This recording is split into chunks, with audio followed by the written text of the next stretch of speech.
Si vous avez suivi l'actualité cinéma ces dernières semaines, vous avez sans doute entendu parler de deux ovnis qui sont en train de révolutionner Hollywood. Obsession et Backrooms. Deux films qui ont fait mieux que le dernier Star Wars de Disney. Un film qui a coûté une fortune, battu par deux petits mecs qui sortent à peine de leur chambre. Et vous verrez que ça n'a rien d'un hasard. En fait, c'est l'aboutissement d'une bascule qui a commencé il y a une dizaine d'années. Et aujourd'hui, on va essayer de voir comment on en est arrivé là, pourquoi ça éclate aujourd'hui et qu'est-ce que ça annonce pour les années à venir. Ça fait quelques années qu'on bosse dans la prod, et ce phénomène, on le voit arriver de l'intérieur. Croyez-nous, c'est loin d'être terminé. Alors aujourd'hui, on va essayer de décrypter ensemble ce phénomène. Ouais, et pour ça, on va répondre à la question, est-ce que les youtubeurs sont-ils en train de sauver Hollywood ou de l'enterrer?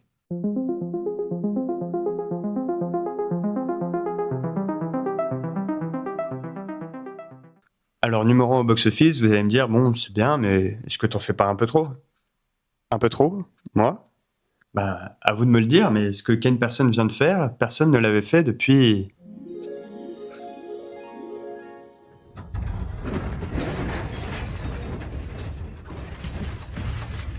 Le précédent record du plus jeune réalisateur à se hisser en haut du box-office, c'était Josh Trank, et il avait 27 ans, avec Chronicle en 2012.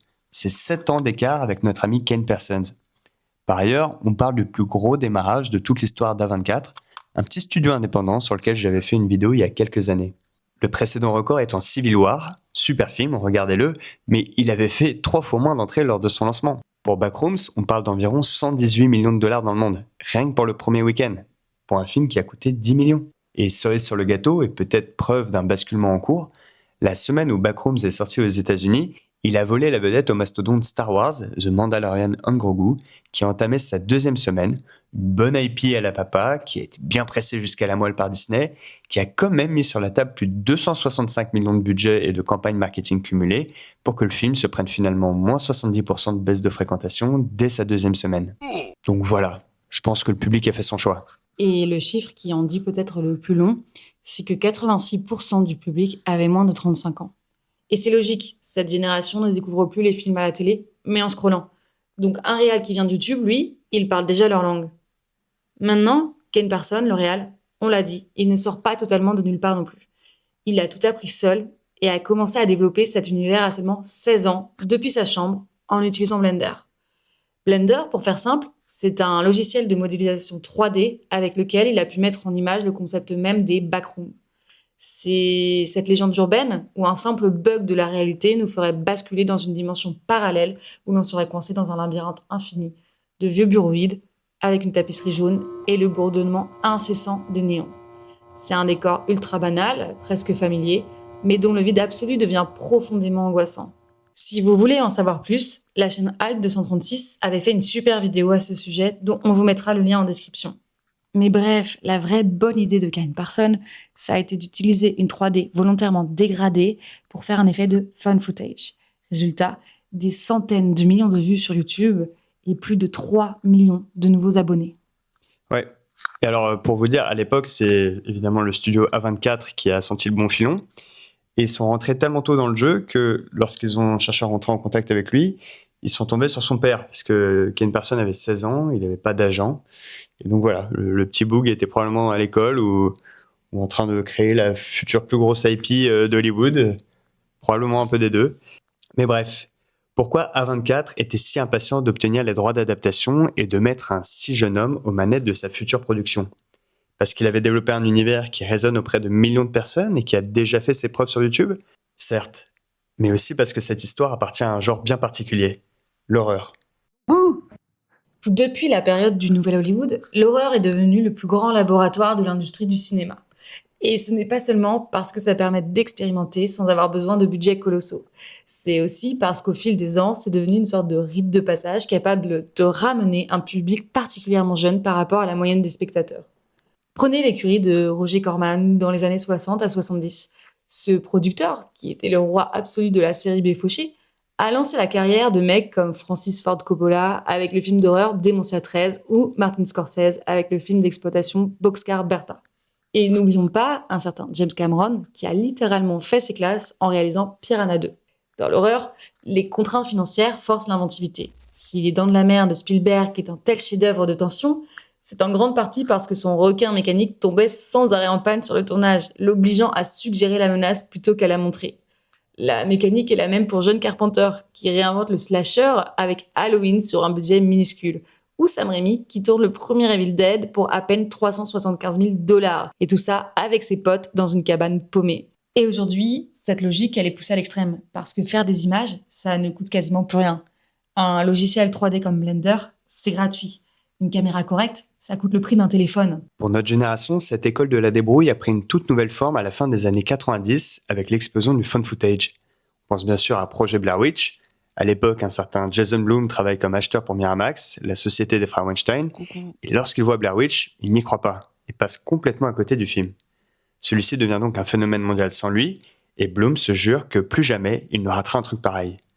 Il monte alors son propre studio, Blumhouse, et va littéralement industrialiser la recette du film fauché ultra rentable. Il commence avec Paranormal Activity, un film tourné pour 15 000 $ dans une maison qui finit par en rapporter près de 194 millions et détrôner le record du film le plus rentable de tous les temps de Projet Blair Witch. Et oui, et ça va même plus loin, puisque c'est d'ailleurs ce même Jason Blum qui est aujourd'hui derrière l'autre énorme succès d'un youtubeur dans le cinéma d'horreur, à savoir Obsession. Mais ça, on va vous en reparler juste après. Pas étonnant donc que le petit Can Person, qui a grandi avec ces films, se soit réapproprié le style du found footage dans Backroom. Mais quand et pourquoi sommes-nous passés d'un système où il fallait gagner des prix en festival avec des courts-métrages hyper fauchés à un système où maintenant il faut cumuler des centaines de millions de vues sur YouTube pour avoir la chance d'être sur grand écran? Qu'est-ce qui fait dire à Peter Chérin, l'un des producteurs de Backroom: on a toujours déniché les talentos, et là où personne ne regarde. Hier c'était Broadway, et puis les petits gars de chez Corman, puis les réalisateurs de clips à l'époque de MTV, et aujourd'hui, c'est YouTube et TikTok. Oui, mais ça, c'est explique où on cherche les talents, pas pourquoi on les cherche sur YouTube maintenant, et pourquoi pas il y a 10 ans. Parce qu'en face, Hollywood ne va pas bien. Après les grandes grèves de 2023, celle des scénaristes et des acteurs, et à la fin de la course folle au streaming où tout le monde cramait des milliards pour produire les meilleurs contenus, l'industrie a sévèrement morflé. Pour vous donner une idée, près de 25 000 postes ont été supprimés entre 2023 et maintenant. Et de fait, on fait moins de films avec moins d'argent, et surtout, on a beaucoup plus peur de se planter. Exactement. Et quand un studio a peur et qu'il lui reste peu de cartouches, il cherche le pari le plus sûr possible. Là, tu touches à ma sensibilité. Or, qu'est-ce qui tombe pile à ce moment-là? Une génération entière de créateurs qui ont passé 10 ans à s'entraîner sur YouTube, qui débarquent avec un univers déjà fini, un public déjà conquis et un coût ridicule. Le bon profil, exactement au moment où l'industrie en avait désespérément besoin. Chaque film est un prototype, fabriqué en une seule fois, dans un écosystème où une poignée de titres rafle presque toutes les recettes. Alors forcément, dès que quelque chose marche, on essaie d'en refaire. On anticipe une tendance, on la reproduit, et quand ça prend, on la siphonne jusqu'à la moelle. Cela dit, attention, parce que même avec le bon profil, c'est jamais totalement garanti. Tu peux avoir le plus gros budget, les meilleurs acteurs et scénaristes, quand même te planter dans les grandes largeurs. Et ces dernières années, vous l'aurez compris, la poule aux œufs d'or, c'était le film d'horreur indépendant. Quasiment tous les studios ont créé leur label spécialisé, des petits laboratoires parfaits pour révéler les génies d'une trentaine d'années, comme Ari Aster avec Hérédité, ou Robert Eggers avec The Witch. Sauf qu'aujourd'hui, le laboratoire il a changé d'adresse. Les nouveaux prodiges qui terrorisent le box-office ne viennent plus du circuit classique, ils viennent de YouTube. Même si, évidemment, cette transition ne s'est pas faite sur un seul film. On peut globalement situer le début de la vague avec le Suédois David Sandberg, aka Pony Snatcher, qui a été repéré en 2013 par le producteur-réalisateur James Wan sur YouTube avec son court-métrage viral Lights Out. Et pour rappel, James Wan, c'est Saw, Insidious ou Conjuring. Alors quand ce dernier a proposé à David Sandberg d'adapter son court en long, il n'a pas longtemps hésité.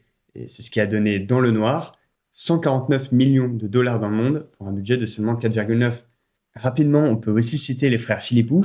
À la base, ce sont des petites stars australiennes sur YouTube avec leur chaîne Raka Raka, spécialisée dans les vidéos d'action ultra violentes et survoltées. Et ils ont eux aussi bénéficié de leur succès sur YouTube pour arriver au prestigieux festival de Sundance avec leur premier film, Talk to Me. Et comme d'habitude, à la fin, c'est A24 qui rafle la mise sur les nouveaux talents. Si on prend Talk to Me, donc La main en français, c'est un film qui a été produit pour 4,5 millions de dollars. Et il en a rapporté plus de 90 millions au box-office. Aujourd'hui, on arrive vraiment à l'aboutissement de ce phénomène. Prenez Obsession, l'autre succès du moment, et son réalisateur Curry Barker. Lui, c'est l'exemple parfait du talent 100% YouTube. Avant ce film, qu'on a adoré Adoré. en passant, il avait une chaîne YouTube où il faisait des sketchs avec ses potes. D'ailleurs, pour aller dans ton sens, Curry Barker illustre bien cette tendance qu'on voit de plus en plus, à savoir des jeunes qui court-circuitent le système des festivals pour provoquer leur propre chance avec YouTube. Il a pris 800 000 $ et autoproduit 1000 tonnes céréales en fun footage, et au lieu d'accepter des petites offres de distributeurs qu'on lui proposait, il a balancé le film directement sur YouTube et gratuitement, et ça a cartonné. Bah ouais, pourquoi poireauter 1 ou 2 ans dans le circuit classique quand on peut toucher près d'1 demi-million d'abonnés de façon totalement instantanée? Ça fait une bien meilleure carte de visite pour Hollywood et bien plus rapidement. On pourrait se dire que donner les clés d'une grosse production hollywoodienne à quelqu'un qui a à peine 20 ans, c'est irresponsable. C'est donner les clés d'un Boeing à un conducteur de drone. Tu retravailleras tes métaphores pour la prochaine fois. Regardez le cinéma traditionnel. En France, par exemple, un film attire en moyenne 210 000 spectateurs. La moitié des sorties n'atteignent même pas la barre des 50 000 entrées. Alors la route normale, c'est aussi une immense loterie. Sauf que dans le système classique, les studios jouent à l'aveugle sur des projets qui coûtent des fortunes. Vu comme ça, parier sur un gars qui a déjà fait la preuve de son concept, qui maîtrise sa caméra, qui ne va pas exiger des millions en salaire et qui va arriver avec un public déjà conquis, c'est pas un caprice de prod, c'est pas une mode passagère. C'est le choix le plus raisonnable pour un producteur. Par ailleurs, Obsession et Backrooms, c'est 2 films qui ont parfaitement tenu et leur calendrier et leur budget ultra serré. Dans le cas d'Obsession, on parle quand même d'un film qui a coûté 750 000 $ pour 1h50. À titre de comparaison, 1 minute du dernier Star Wars, ça coûtait 1,23 million $. Et si on peut se dire que mettre un gamin de 20 ans aux manettes, ça sent l'amateurisme à plein nez, eh ben détrompez-vous. Kane Parsons n'est pas arrivé les mains dans les poches. Il avait déjà modélisé, éclairé et réalisé tout son univers sur Blender pendant des années pour ses courts-métrages.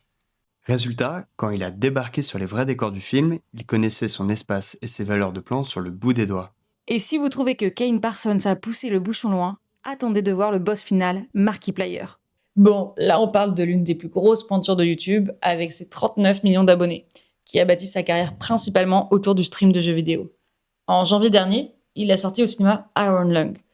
Pour vous situer rapidement, c'est l'adaptation d'un petit jeu d'horreur indépendant hyper oppressant où l'on suit un prisonnier enfermé dans un minuscule sous-marin sans fenêtre. Il est condamné à naviguer à l'aveugle dans un océan de sang extraterrestre. Et le film n'est vraiment pas déshonorant, surtout vu ses méthodes de production si particulières.